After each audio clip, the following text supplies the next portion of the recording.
Hello and welcome. My name is Gabriel Karandiszowski, and I'm the editor of the Global Ambitions Revolution in Motion magazine, which will be released in a few weeks' time. This video interview is a preview of what's to come in the full magazine. We want to keep it brief and pique your curiosity. Today, I'm joined by a special guest, Olga Stokowiec, a Localization Program Manager at Maxon. Olga is a seasoned localization professional with a background in law, music, and translation studies. She's currently leading the localization program at Maxon. Olga wrote an article that will appear in the magazine that's titled, "Everything is a Product, Selling Innovation to the Crowds."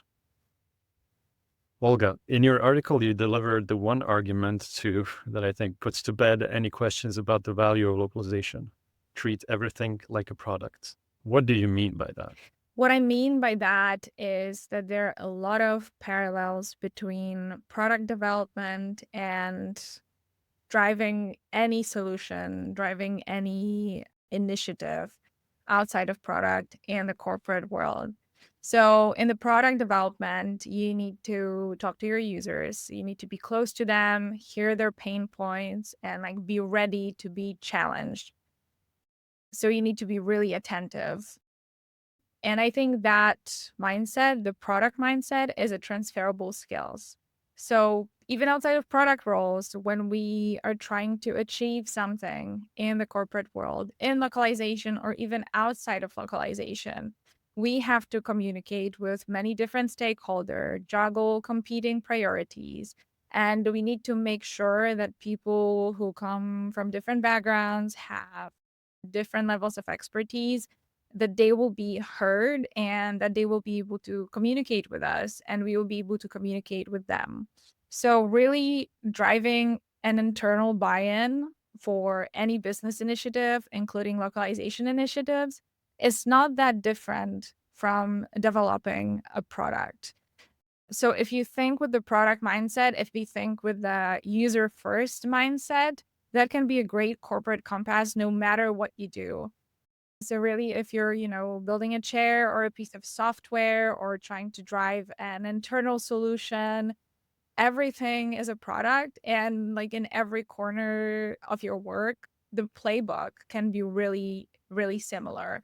So uncovering the real pain points and trying to solve them and collecting feedback, that is true for everything, not just for product managers. Very good. Thank you. So in the article, you're sketching out a roadmap or an action plan of sorts that people can follow. What are the key activities on it?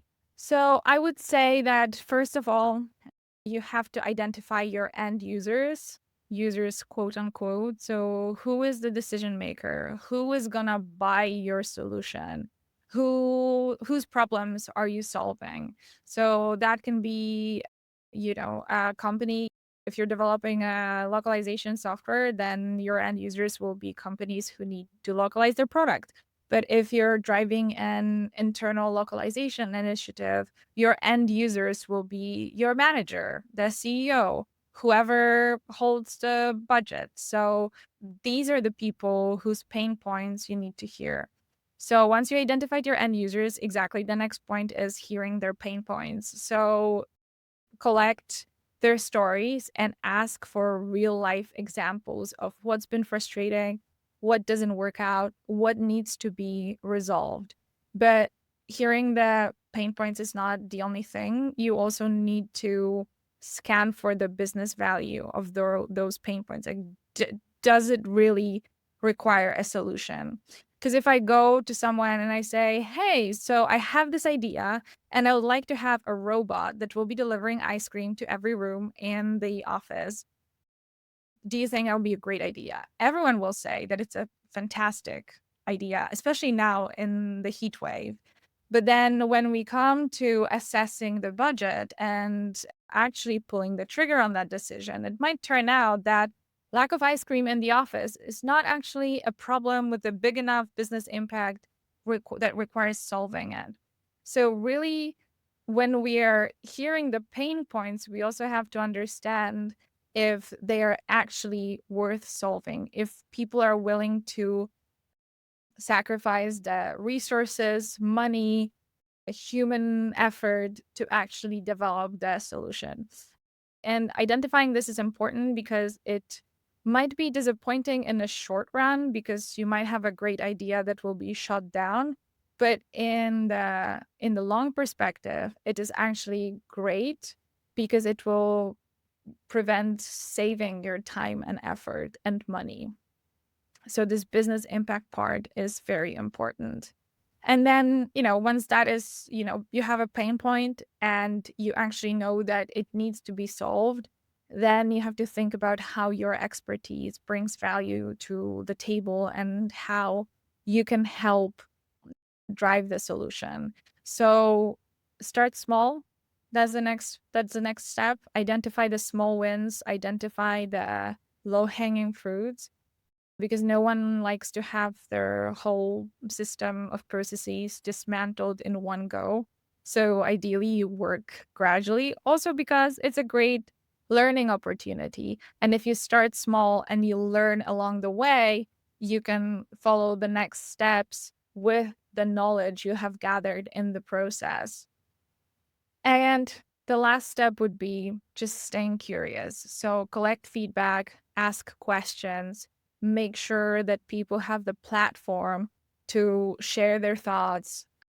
And whether that's, monthly check-ins and video calls or Fig Jam workshops or just Slack messages, there has to be a platform for exchange of thoughts. And I think the last point would be to not fall in love with your ideas too much. Don't treat your ideas like your babies, because sometimes the best solutions look nothing like the initial plan in the end because of how much we uncover in the process. So yeah, I think these are how many points? 6. End users, the pain points, the business value. Then what was next? How you bring the value, iteration, Starting small, yes, it's and reaching. feedback. Easy peasy, right? Yeah. All in a day's work. Very good. You alluded to this already a few moments ago about how this product mindset is transposable regardless of your sort of niche or industry you're working in. A pertinent question: why should people read your article? I think this article was worth reading because maybe it will spark some ideas and conversations on how to improve communication or how to be more efficient and effective in driving change or delivering initiatives.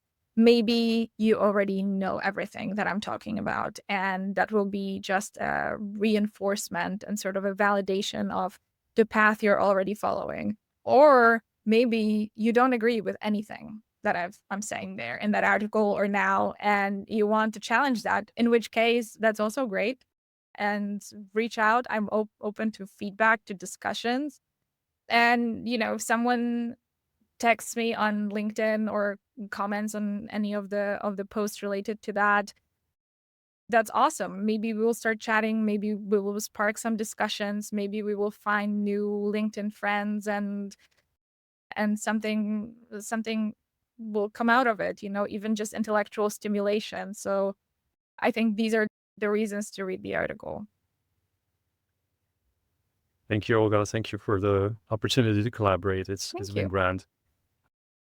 For everyone, thank you for watching. Stay tuned for more previews of what's to come in the full release of the Global Ambitions Revolution in Motion magazine at the beginning of September.